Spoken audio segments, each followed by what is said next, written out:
محترم ناظرین، السلام علیکم ورحمۃ تعالی وبرکاتہ۔ میں غلام عاصم مونس، خادم تدریس و افتاء دارالعلوم انوار مصطفیٰ، رمضان نگر، تیلی باغ، لکھنؤ۔ امید ہے کہ آپ بخیر ہوں گے۔ دعا ہے کہ پروردگار عالم آپ کو ہمیشہ خوش و خرم رکھے۔ آج ہم پھر آپ کے سوال کے جواب کے ساتھ آپ کی خدمت میں حاضر ہیں۔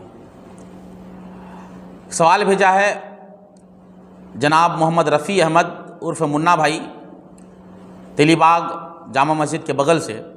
وہ کہتے ہیں کہ شادی کی سالگرہ منانا اور بچوں کا یوم پیدائش یعنی برتھ ڈے منانا کیسا ہے؟ تو منا بھائی، ایسا ہے کہ سالگرہ منانا، چاہے وہ سالگرہ شادی کی ہو یا پھر جو ہے جسے ہم اور آپ برتھ ڈے کہتے ہیں، پیدائش، یوم پیدائش ہو، منانے میں کوئی حرج نہیں ہے جب تک کہ کوئی اور دوسری وجہ مانے جواز نہ ہو۔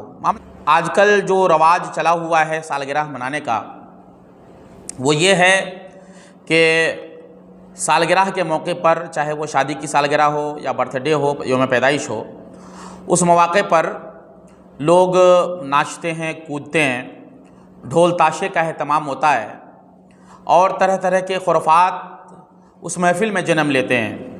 عورت مرد ایک ساتھ اٹھتے بیٹھتے ہیں، تو یہ سب چیزیں اس میں ناجائز و حرام ہیں۔ اگر شادی کی سالگرہ میں دوستوں کو بلائے، رشتہ داروں کو بلائے، عزیز و اقارب کو بلائے، ان کے لیے کھانے پینے کا بہترین انتظام ہو، تو ایسی سالگرہ منانے میں شرع کے نزدیک کوئی دقت نہیں ہے، جائز ہے۔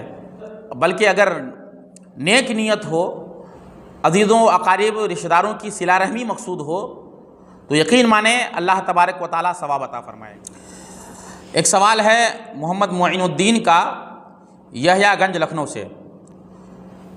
وہ کہتے ہیں کہ الدنیا و سجن المومن و جنت الکافر کا مطلب کیا ہے؟ ذرا اس حدیث کی وضاحت کر دیں۔ دیکھیے، اس حدیث کا مطلب یہ ہے کہ دنیا مومنین کے لیے قید خانہ اور کافر کے لیے جو ہے جنت ہے۔ اس کی وجہ یہ ہے، دنیا میں مومنین کے لیے مکمل طور پر آزادی نہیں ہے کہ وہ حلال و حرام کی پرواہ کیے بغیر اپنی زندگی بسر کر سکے، اور کافرین کے لیے جنت اس لیے کہ وہ احکام خدا اور احکام مصطفیٰ کا پابند نہیں ہے، جیسی چاہے ویسی زندگی گزارے۔ لیکن مسلمانوں کے لیے، مومنین کے لیے ایک حد ہے۔ اسلام نے مسلمانوں کے لیے حقوق رکھے ہیں، یہ پڑوسی کے حقوق ہیں، یہ عزیز و اقارب کے حقوق ہیں، یہ رشتہ داروں کے حقوق ہیں، وغیرہ وغیرہ۔ تمام احکام کی پابندی کرتے ہوئے زندگی گزارنا آسان نہیں ہے، تو اس لیے جو ہے دنیا کو قید خانہ کہا گیا ہے مومنین کے لیے۔ سوال ہے محمد سرفراز کا، گومتی نگر، لکھنؤ سے۔ وہ کہتے ہیں کہ ہمارے محلے میں ایک عورت ہے، اس عورت کو اس کا شوہر بہت مارتا ہے، اس پر بہت ظلم کرتا ہے۔ عورت پریشان ہو گئی ہے، وہ کہتی ہے کہ اب میں اس کے ساتھ نہیں رہوں گی، وہ اسے طلاق حاصل کرنا چاہتی ہے اور شوہر طلاق بھی نہیں دینا چاہتا۔ کچھ لوگوں کا کہنا ہے کہ عورت اس سے خلا لے۔ تو عرض خدمت یہ ہے کہ خلا کیا ہے اور اس کا طریقہ کیا ہے؟ دیکھیے، اگر ایسا ہے تو یقیناً وہ شخص بڑا ظالم اور جابر ہے، گنہگار ہے، سخت عذاب کا حقدار ہے، حق اللہ اور حق العبد میں گرفتار ہے۔ ایسے شخص کو توبہ کرنا چاہیے اور اپنی بیوی سے معافی مانگنا چاہیے۔ اب مسئلہ یہ ہے کہ اگر شوہر بیوی میں نا اتفاقی رہتی ہے اور اندیشہ یہ ہے کہ شریعت کی پابندی نہیں ہو پائے گی، تو عورت خلا لے سکتی ہے۔